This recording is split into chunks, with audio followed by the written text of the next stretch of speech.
Oke guys, ya baik lagi sama gue.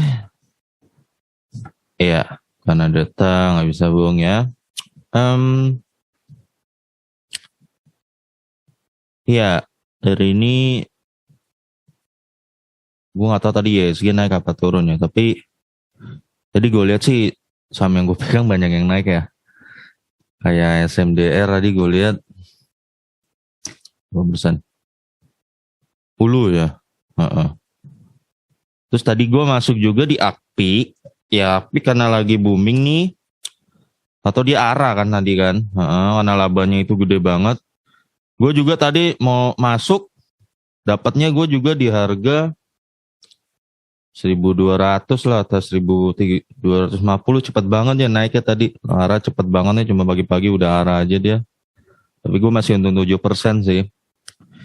Ini sih gue proyeksi kalau AKPI ini ya paling jelek sih 1.900 ya. Tapi tadi ada yang ngomong sama gue di YouTube katanya labanya itu bukan murni hasil jual belinya dia. Katanya itu dia terima asuransi apa perusahaannya kebakaran atau gimana gitu lah. Ya bagus ya infonya ya. Bisa jadi ya guys. Nah taktiknya gimana? Taktiknya lihat aja nanti laporan Q2-nya. Beneran nggak? Kalau laporan Q2-nya performanya menurun, ya jual aja. Sebenarnya gitu aja guys. You don't need to panic too much gitu loh. Jangan terlalu ya. Taktiknya gitu aja. Di saham tuh predictable kok. Semuanya kita bisa atur taktik. Kalau dia memburuk di Q2 jual. Simple. Duit lo aman. Ya tapi harus pantau nih. Ya yang gue lihat yang loss banyak itu mereka nggak pantau per kuartal gitu loh. Nah itu hati-hati. Ya loss pantau per kuartal. Ya gue tadi nambah ada di sini gue beli beberapa. Gue tadi nambah juga muatan di Pegas ya. Bukan nambah muatan, memang baru masuk. Gue ambil di harga tinggi juga tadi. Ya 1.785 tadi gue beli. Terus langsung turun 1.780 ya. Gue orangnya nggak gini ya guys ya. Ternyata kan gue dapetin kita semua tuh beda-beda mental ya. Gue nggak takut ambil di harga pucuk karena gue sendiri lihat paling murah nih Pegas 1.900 itu gue. Ya, gue nggak takut. Gue nggak perlu nunggu koreksi sampai harga berapa tertentu enggak. Kemarin AKPI ada yang nanya gue, bang kalau sekarang masuk kemahalan nggak? Kemarin malam, gue bilang, lu kalau tunggu harga terus terkoreksi, itu barang keburu to the moon gitu loh. Ya, gue intermezzo dulu ya sebelum gue masuk ke topik utama nih gue bahasnya. Ini SMDR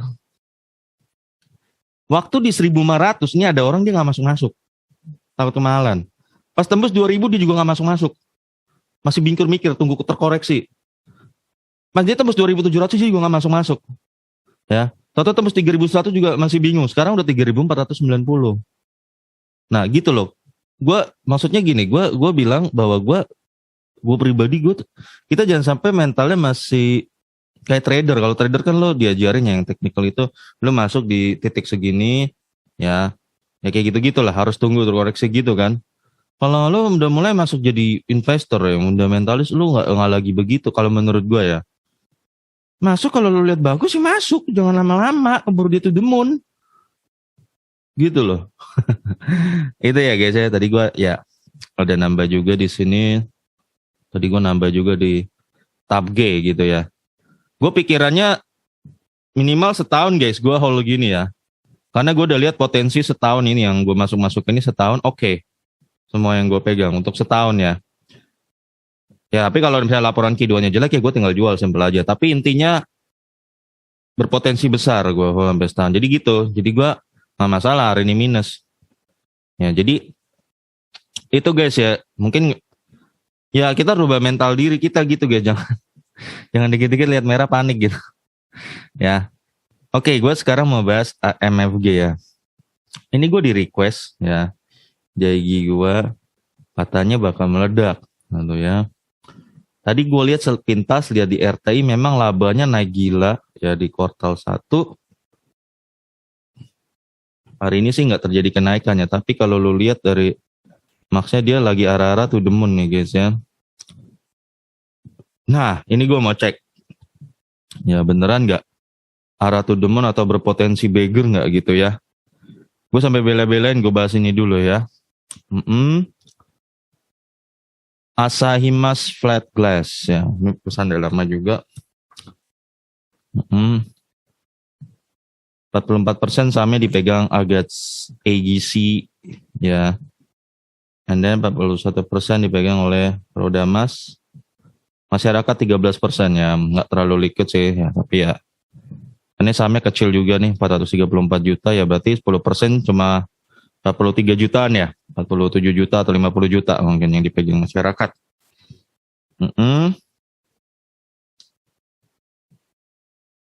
Bergerak di bidang pembuatan kaca lembaran ya. Oke, kaca cermin bla bla bla bla gitulah.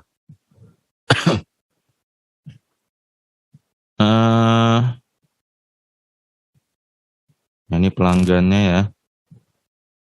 Produknya ini kaca otomotif. Oh, kaca lembaran gitu ya. Oke. Ya, kita bahas laporan keuangannya yuk. Ya. Kalau gue bertipe memang laporan keuangan nomor 1 itu gue. Ya. Mungkin yang aliran fundamentalis lain ada yang lain ya. Yang penting makro dulu ada. Kayak Om Benix makro dulu. Bahkan kalau gue nggak salah denger ya, gue nonton beberapa videonya, Om Benix nggak terlalu ingin laporan keuangan. Maksudnya dia makro dulu nomor 1. Ya nomor 2-nya baru mungkin dia. Gue nggak tahu ya. Dia just lebih jago dari gue. Tapi karena gue bukan siapa-siapa guys ya. Gue cuma bisa lihat sesuatu dari laporan keuangan, just that. Gue nggak bisa analisa hal-hal makro ya. Mungkin ada lagi aliran fundamentalis lain yang gayanya lain. Gitu aja. Apapun gayanya itu guys ya, intinya cuan lah.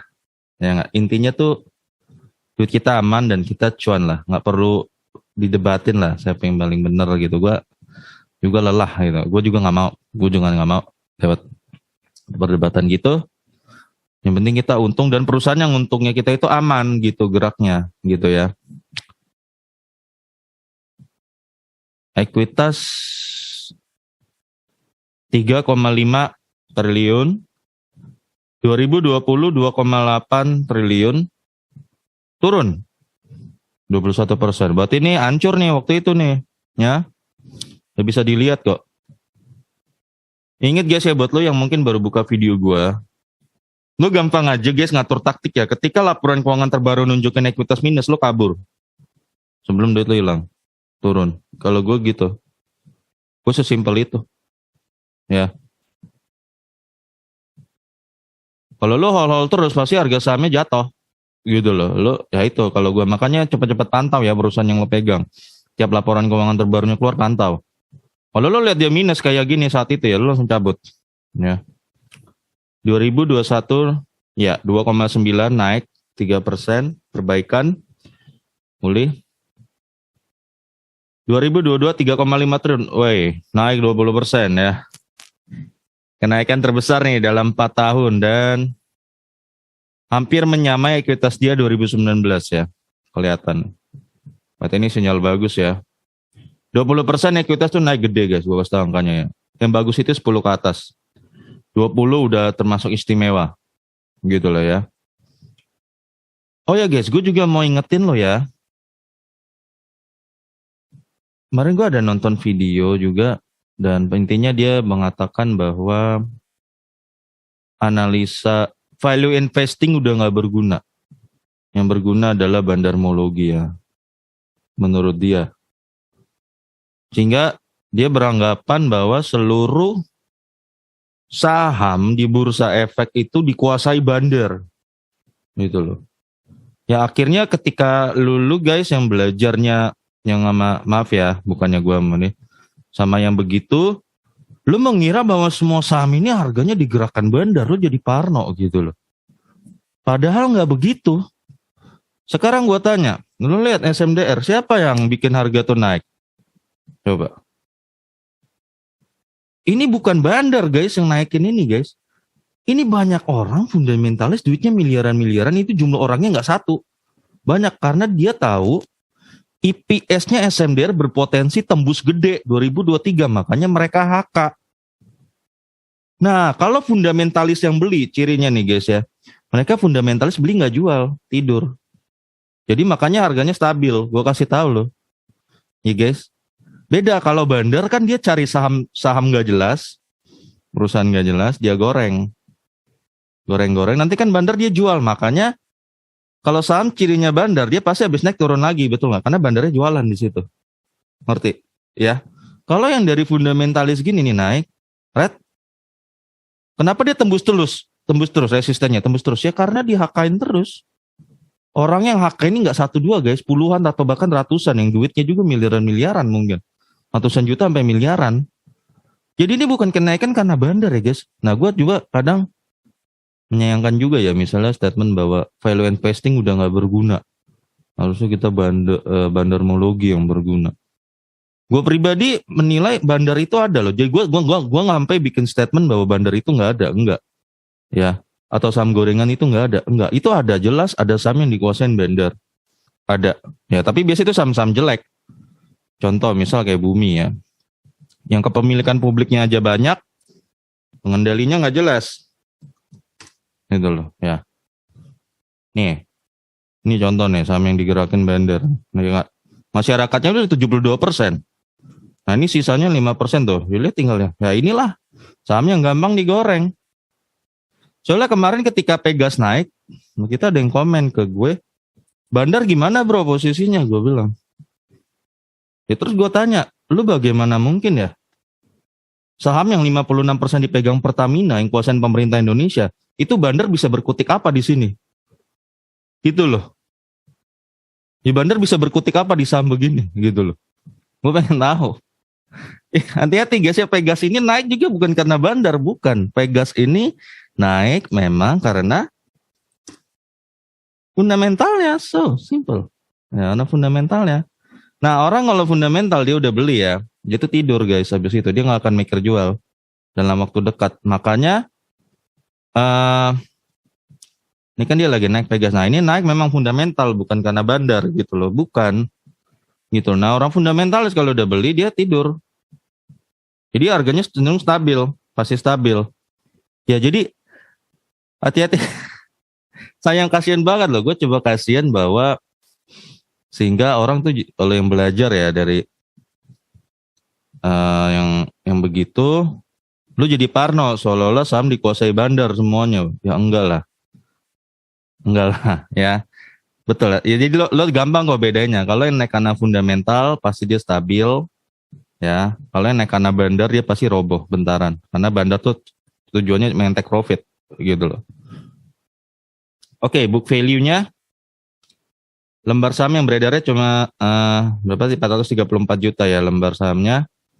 Book value 8.200, 6.500, 6.700 dan 8.100 ya.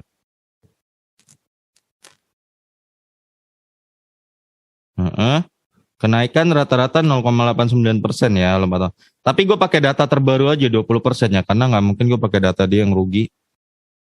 8.100 kayak 20%, maka book value dia di 2023 9.729 per bulan naik 1,51%, maka jadi 8.000.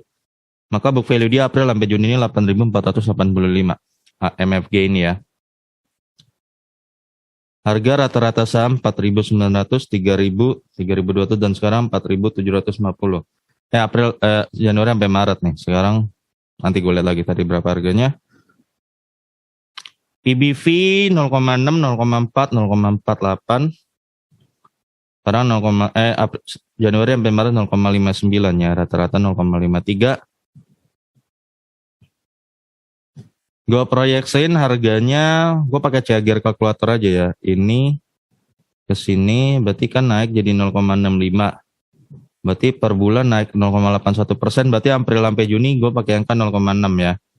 Maka harga yang gue dapat 5.091. Sekarang ya bukan ini, sorry. Sekarang 6.900 ya. 6.900 itu PBV berapa? 8485.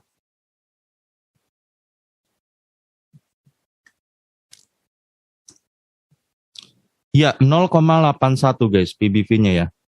Naik signifikan banget nih. Ya. Ini emang tadi gue lihat EPS-nya gede banget ya guys ya di kuartal 1 ini. Jadi ada potensi beggar sih gue lihat angka IPS ya. Ini gue cek ya. Nanti kita bahas ya. Habis ini bahas laba buat nentuin ini beggar nggak ya. Dari ekuitas aman ya. Berarti tadi ekuitas kan udah aman nih. Jadi ini nggak gimmick nih ya. Gue di Demas juga ya gitu kan, Demas kalau video gue sebelumnya. Gue ada alasan gue nggak percaya Demas ekuitasnya minus itu. Pokoknya nggak percaya deh gue pokoknya. Tapi kalau ini karena ekuitasnya udah naik berarti oke. Ya aman. Nah kita bahas laba ya, ini yang nentuin ya. Ini perusahaan bakal beneran beggar apa enggak. Waktu itu dia rugi 16 miliar ya guys, rugi. Pasti hancur lah di 2019 nih. 2020 rugi lagi 581 miliar. Ya. Kalau perusahaan udah rugi, lu ketemu perusahaan terbaru rugi ya guys. Itu termasuk indikator lu cepat kabur ya. Ya, jadi cepat kabur. Kabur lu jual, lu ganti ke saham lain. Sesimpel itu. Lu jaga uang lu. Ya. Jangan ditunggu-tunggu gitu loh. Nanti lu jeblos. 2021 labanya 320 juta. Menurun 100%, ya naik 100%. Nah, 2022 ini 225 miliar ya, naik 70.000%. Ya.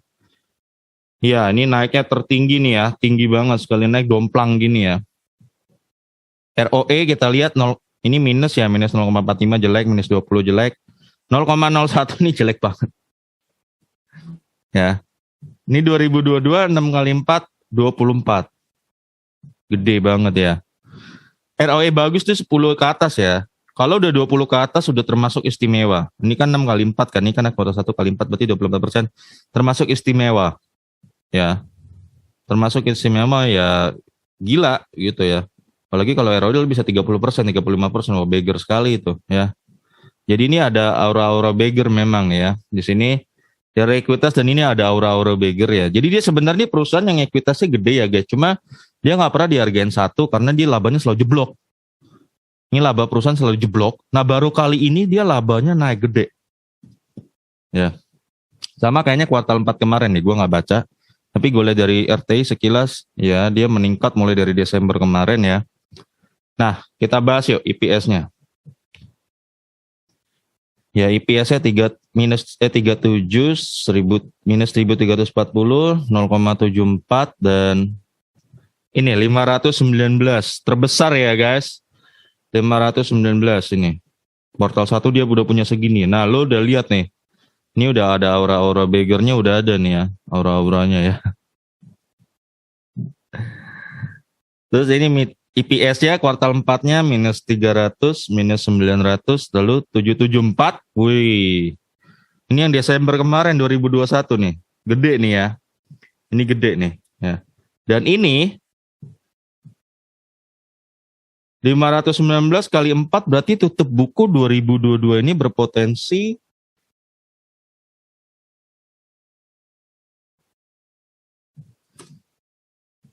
wow. Berpotensi tembus IPS-nya 2076 loh guys ya. Jadi ini gila sih gue bilang ya. Bener-bener gila. Ya gila. Ya. Ini udah ada bobo beggar ya guys. Bobo beggar. Kita bahas dividennya ya buat pastiin. Karena EPS sebagus apapun no dividen useless.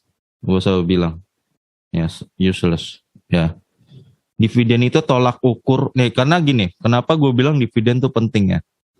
Ada beberapa perusahaan yang bagus-bagusin data keuangannya ada. Ya. Ya tentunya kita kan bukan orang dalam ya. Mungkin kita nggak bisa tahu pasti kan gitu kan. Pembuktiannya di mana? Pembuktiannya itu di dividen guys.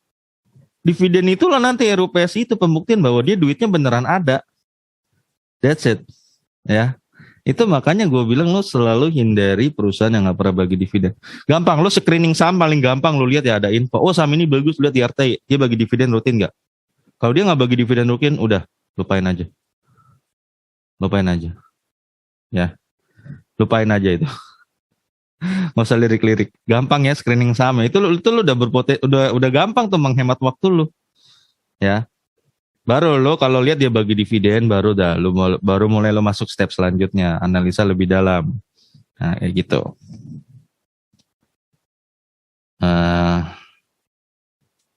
DPS ya, ini dividen 2019 dia nggak bagi karena rugi.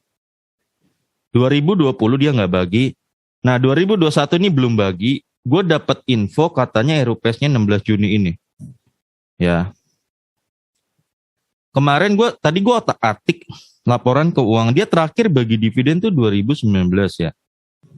Berarti itu tutup bukunya 2018. Yang 2018 nih. Nah tadi gue otak-atik ya guys, cari laporan keuangan ya, gue dapet yang tahun 2017 ya waktu itu. Ini gue dapet nih ya. Jadi dia punya EPS 89 saat itu, dia bagiin dividen 30 ya. Ini tetap buku 2017 ya. Berarti DPR 33%. Nah kita dapat angka sekarang. Nah kalau udah dapat angka ini enak. Nah berarti 774 dia berpotensi membagikan dividen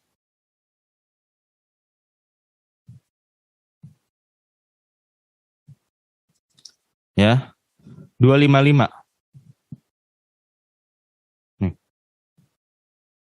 ya gede yieldnya 7,88 kalau pakai harga sekarang 255 6.900 berarti ya 3,6% ya sedang kalau harga sekarang nih. Ini karena harga sekarang 33% ya. Tapi kalau lu mau lihat potensi dia di 2023 RUPS-nya nih, tutup buku ini 2076